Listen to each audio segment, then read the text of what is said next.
ang foreign policy ng Pilipinas is not balanced, is not neutral, it's not independent. It's really under the thumb of the United States. That's really the reality of the situation. Now, ang tanong mo kasi sa akin, kung kayang gawin. Well, there's nothing impossible in this world. Kung kayang gawin, kaya. Pero it takes a political will, a strong political will on the part of the president to put it neutral, to turn the tide into neutrality. Na from this side, punta ka sa gitna, declare neutrality and balansehin mo. And then talk to China and then, negotiate with China kung ano yung mga issues mo with China.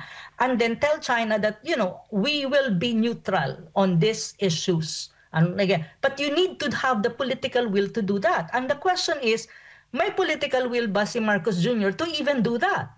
Because at the end of the day, it's his decision, it's his responsibility, and he is the sole author of foreign policy. So nasa kanyang kamay yan. Pero ang tanong mo sa akin, kung pwede, pero it depends on him. Nasa kanyang kamay yan. Ang tanong nga sa mga Pilipino at sa atin, tanong natin, ano bang tingin natin kay Marcos Jr.? May political will ba o wala? Yun ang malaking tanong. Kasi sa akin, I don't see him having that political will. Now, well, it's up to Marcos Jr. to prove me and other people wrong. Kung talagang may political will siya, then he needs to do something about this. With this, hindi ba mas makakabuti po sa Pilipinas na manatiling neutral at magtulak po ng peace dialogue sa halip po na magmukhang kalyado sa isa-isa sa mga nagbamagayang superpower? And with this po, ano kayong alternative na strategy na pwedeng gawin ng Pilipinas para manatiling neutral, ngunit handang ipagtanggol ang soberanya bukod po dito sa pagkiling o sa pag-asa po ng sa military presence ng Estados Unidos sa Pilipinas? Okay, very good question, Jason. First pala kanina, yung kanina pala nakalimutan ko na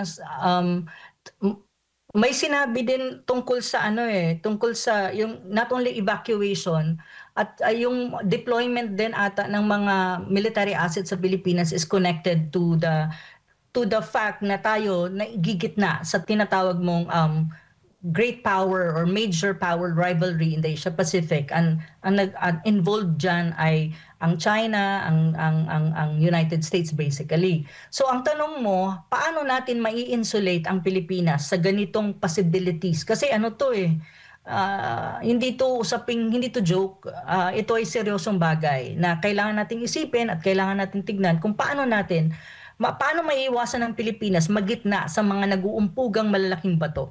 Kasi talagang ikaw ang matitira dyan, ikaw ang kawawa dyan. First and foremost, I think we have to remember that neutrality is a choice. We need to be neutral. So how are you gonna operationalize yung pagiging neutral mo? First and foremost, stop the deployment of military assets, high-level military assets of the Americans on Philippine soil. That's one thing. Pangalawa, recalibrate what you call EDCA sites. Delikado yan. Third is yung tinatawag mong military boots on the ground. Dapat i-review mo yung BFA, review the MDT, review all of this of these military agreements and defense agreements with the United States. Then talk to China and tell China the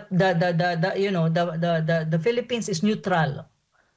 Even especially when you talk about the red line. We are neutral, this is our policy. And then recalibrate your foreign policy to be in the middle of everyone. Stop making this kind of statements coming from Gibo, coming from President, from Marcos Jr. and even coming from Brunner. Dapat alam nila yun. Kasi kahit pag sinabi ni Gibo, ibig sabihin, yun ang policy na siguro inuutos din ni BBM. Kasi at the end of the day, si Gibo is alter ego ni BBM. So ibig sabihin, si BBM siya in the person of Gibo kasi siya ang secretary ng defense. So may ganon. So stop all of these things. And also, one thing that you have to remember, there is a shift in the focus ng AFP right now. Ang sabi nila, hindi na daw internal defense and internal ang kanilang focus, kundi external defense na. Ang tanong ko sa kanya, ano at sino ang kaaway ng Pilipinas para magkaroon ka ng focus on external defense rather than internal defense. Na in the Philippines, we have the NPAs still. Andyan pa yung mga NPAs, andyan pa yung mga ang longest insurgents sa Pilipinas. At yun dapat ang tutukan mo kasi yan ay nagkukos ng problema sa peace and order all across the country. Pero nilipat nila, naging external defense. Ang tanong, why? Sino ba ang tinuturing na kaaway ng Pilipinas kaya magkakaroon ka ng external defense? Dalawa lang yan. It's either you consider China for that external defense or not, or external defense precisely because you're dragging the country to any kind of military conflict in the region being orchestrated by the United States. So yun.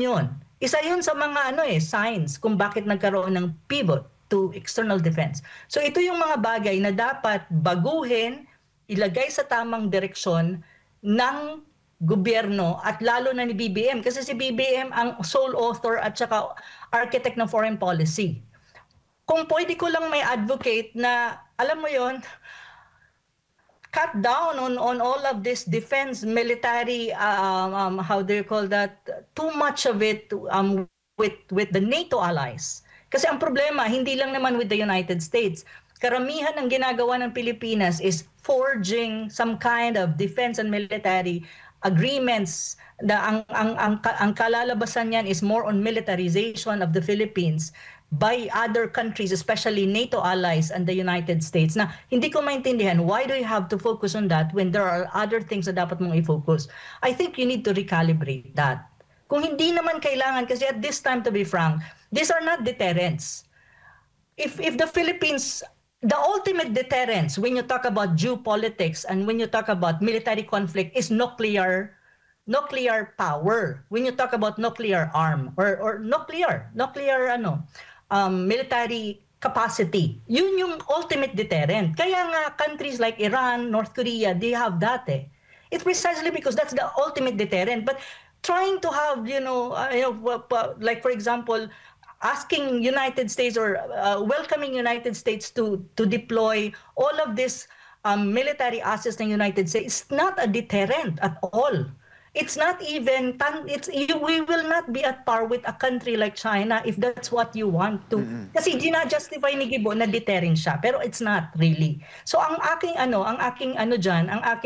suggestion dyan is reduce on this or recalibrate all of these things, focus on economy, focus on diversifying partnership, not just not too much on NATO allies, but countries in the region. Cooperation, military, defense, cooperation with the region, but not alliance. Because alliance is too tight.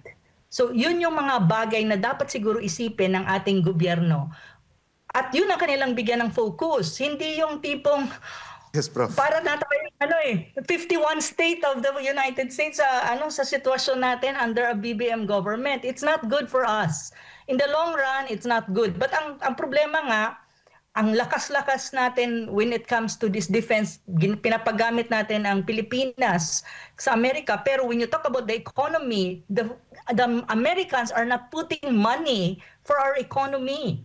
Actually, ang ginagawa nila, they are extorting resources from us dahil dyan sa tariff trade war at saka sa open market policy na ini-impose ni Trump. So napaka-lopsided ng sitwasyon at relationship natin with the United States. BBM, kung talagang gusto niya at mahal niya ang Pilipinas, itama mo yan, balansehin mo yan because that's the only way for the country to survive in the long run.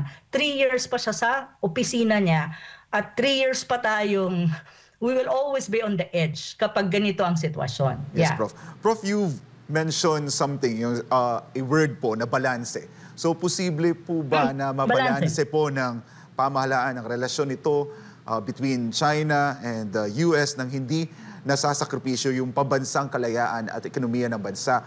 And follow-up question, kung meron po ba from the previous administration na kanilang na i-practice o na ipatupad itong independent foreign policy effectively na pwede pong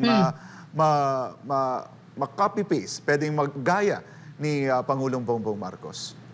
Okay, very good question again, Jason. First and foremost, kung pwede, under a BBM government, ang tinatawag mong balanced foreign policy, neutral foreign policy, and independent foreign policy.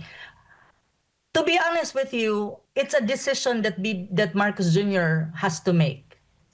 Nasa kamay niya yon kung gagawin niya. Pero at this time, ang foreign policy ng Pilipinas is not balanced, is not neutral, it's not independent. It's really under the thumb of the United States. That's really the reality of the situation. Now, ang tanong mo kasi sa akin, kung kayang gawin. Well, there's nothing impossible in this world. Kung kayang gawin, kaya. Pero it takes a political will, a strong political will on the part of the president to put it neutral, to turn the tide into neutrality. Na from this side, punta ka sa gitna, declare neutrality and balansehin mo. And then talk to China and then, negotiate with China kung ano yung mga issues mo with China.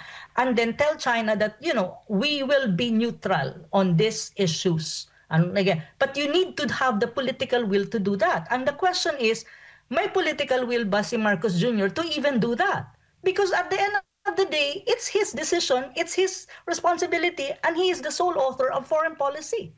So nasa kanyang kamay yan. Pero ang tanong mo sa akin, kung pwede, pero it depends on him. Nasa kanyang kamay yan. Ang tanong nga sa mga Pilipino at sa atin, tanong natin, ano bang tingin natin kay Marcos Jr.? May political will ba o wala? Yun ang malaking tanong. Kasi sa akin, I don't see him having that political will. Now, well, it's up to Marcos Jr. to prove me and other people wrong. Kung talagang may political will siya, then he needs to do something about this. Yun yung sagot ko sa first question mo. So second question mo, kung ang previous administration ni former President Duterte na-implement ang tinatawag natin independent foreign policy, yes. I would say yes. Because anong manifestation doon?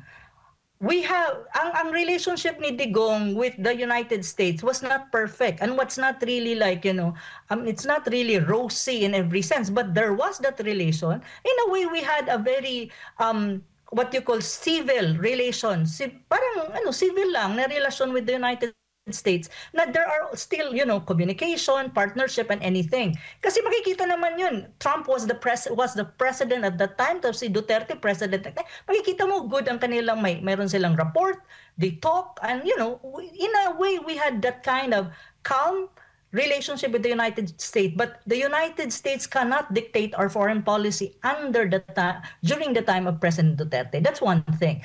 And then we have good relation with Russia, and it was very evident. We have good relation with China, and it was evident.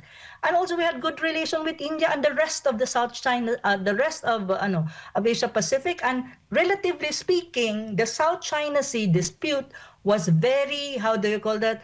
Hindi ko sinabi na walang challenges. There were challenges, may mga nangyayari din, pero hindi siya tulad ngayon na every now and then may nangyayari dyan na minsan hindi mo alam, baka may miscalculation dyan, it will escalate into a military conflict. Hindi ganon ang sitwasyon ng time na yon. And one thing that you have to remember, during the time of Duterte, ang mga mangingisda sa Scarborough Shoal ng mga Pilipino nakakapangisda kasi meron silang tinatawag na parang understanding between the two governments na okay, alam nating may conflict dyan, pero please, let's behave as let's behave as rational actors, and okay, pwede bang mapangisda yung aking mga tao dyan sa Scarborough Shoal? Nakakapangisda during the time of Duterte. Pero ngayon, no, walang ganon. So yun yung sinasabi. Pero ang tanong kasi, may political will ba si Duterte during his time na gawin ang dapat niyang gawin at sabihin niya na okay, in my administration I have to have this independent foreign policy, I have to be neutral, I have to have good relation with every major power na mayroon ang mundo katulad ng United States, China, Russia, and all. Yes, he had that political will. Don't forget, Duterte was also under pressure by the Americans. I know these things because I have good American friends who were before working in Washington, and I discussed this with them. Yes, there were pressure on Duterte na, ipivot, talagang maging leaning ang foreign policy niya towards the United States. But Duterte had that political will saying na no, kami ang magde-decide kung ano ang gusto namin para sa bansa namin when it comes to international relations. Hindi kayo, kami to. So he had that strong political will, and it happened. I'm not saying that it was a perfect independent foreign policy, but to say the least, it was independent in many ways. So yun yung kaibahan noon at ngayon. So ang tanong ko, babalik ko, yes, with the 3 years in office ni BBM, there is still time to put everything in a right trajectory, to spare the country from any military conflict in the region, and also to preserve your what you call strategic autonomy and sovereignty. Yet you still have good relation with everyone and equidistant sa major powers na naglalaro sa Asia-Pacific. Kaya, pero ang tanong, may political will ba si BBM to do that? Strong political will is needed. Second, would BBM be willing to do that? Kasi ang problema ni BBM, he needs the Americans for him to survive. Without the Americans, there's a possibility magka-crumble ang kanyang gobyerno. So yun yung problema niya. Ngayon, nasa kanya yun. Kung ako ang tatanungin mo, pwede. Pero ang tanong, kaya ba ni BBM gawin yon? Yun yung tanong. Kasi during the time of Duterte, he was really strong as a leader and he had that political will. And yun ang kailangan ng isang leader. Yun yung kailangan mo bilang isang leader. Kung kaya mo. Yun Prof, yun. Alam naman, ito pang huling tanong na lang po bago ko po ibigay ulit kay kapartner Admar. Alam naman po natin talaga na yung sole author ng foreign policy ay ang presidente. Especially po sa yung mga relasyon natin sa mga iba't ibang bansa. Presidente po talaga ang may decision yan. Pero ano po kaya ang magagawa ng mga ordinaryong Pilipino? Maghihintay na lang po ba tayo? Ano po ba yung pwedeng gawin natin para maipromote natin yung interest ng Pilipinas at the same time promoting good relationship with the other countries and promoting peace with internal and external po? Well, malaki ang ginagampanan ng ating mga kababayan at tayo mga Pilipino kung paano ma-shape up ang gobyerno sa tamang landas. Una, we need to make them accountable. We need to demand accountability. Kasi at the end of the day, si BBM, nanalo siya, it's because of us. At ang accountability niya nasa atin, hindi nasa United States, nasa Pilipinas at nasa mga Pilipino ang accountability ni BBM sa lahat ng policies niya, may it be domestic or external policies vis-a-vis the world. So dapat tayo, alam natin yung mga nangyayari and we make them accountable. How are we gonna do that? Well, of course, by expressing our freedom of expression, freedom of speech, that's one thing. So we should exercise what you call active citizenship. Makialam tayo sa mga nangyayari sa bayan at mag-express natin kung ano na ba talaga ang nangyayari sa Pilipinas at anong experience natin sa mga nangyayari. At mag-express din tayo kung we are in favor of some policies ng gobyerno or not. Like for example, ang foreign policy. Kasi very important yung foreign policy. The Philippines is not an island. Kung anong mangyayari sa buong mundo, kapiktado tayo at kung anong moves natin na makaapektuhan din yung ibang bayan. So, dapat ganon ang gagawin natin. Pangalawa, so yun yung I think very important sa mga Pilipino. You have to, express that what you call active citizenship. Well, we have 3 years to go under a BBM administration. Ang susunod nating panahon para sa mga Pilipino na maging ma-exercise mo yung tinatawag mong yung supreme power ng mga Pilipino is through votes, yung voting process. So 2028 pa yon. So siguro ngayon makikita natin ang sitwasyon ng Pilipinas, alam naman natin kung sino mga nakaupo sa gobyerno, isipin natin ito yung mga tulad nila. So the next election, which is a national presidential election, siguro naman natuto na tayo, no? At gagamitin natin ang sarili nating right to vote in a way na talagang would make would create change, a real change in the country. Yung clamor natin before 2026 that we want to have a change, kaya nga na-elect si Digong, dapat siguro ibalik natin yung ganung passion by 2028. Now, we really need to have that change in the Philippines na hopefully magtuloy-tuloy. Kasi ngayon na-disrupt. Kasi itong si BBM, ang continuity promise niya, lahat naman ibinaliwala niya. Ito yung problema niya. Ang pangatlo siguro, bilang mga Pilipino, siguro we also need to promote peace inside the country and even externally. Externally, I think, we need, one thing that we have to remember, the strength of a state-to-state relation, yung country-to-country, government-to-government relation, ang foundation kasi niyan is people-to-people relation. Like for example, when you talk about the bilateral relation between China and the Philippines, very challenged, very tension-driven because of the South China Sea and other issues, may conflict sa state level. Pero siguro bilang mga Pilipino, we can be good friends with the Chinese as people. And we can have different exchanges in tourism, academics, even cultural, food, anything that between people. Kasi kapag matibay ang relasyon din ng mga tao sa tao, kapwa sa kapwa, in a matter of time, titibay din at gaganda din ang relasyon ng state-to-state relations ng dalawang bansa. Kasi ang foundation talaga niyan is people-to-people relation. However, ang mahirap lang ngayon, syempre, iba yung palisiya ng BBM government, very antagonistic to China, but still at the end of the day, nababalanse kasi yung antagonism ng Philippine government to China kapag ang relationship ng mga Pilipino to the Chinese in terms of people-to-people is very good. So, nababalanse naman. So, kailangan din natin gawin yan na, we have to show to the world na the Filipino people are peace-loving, courteous, respectful, and we're intelligent people, that we know also that, our government, sometimes we don't agree with the government's policy. So makikita din naman yan ng mga ibang lahi, tulad ng mga Chinese and even other nationalities. So dapat ganon.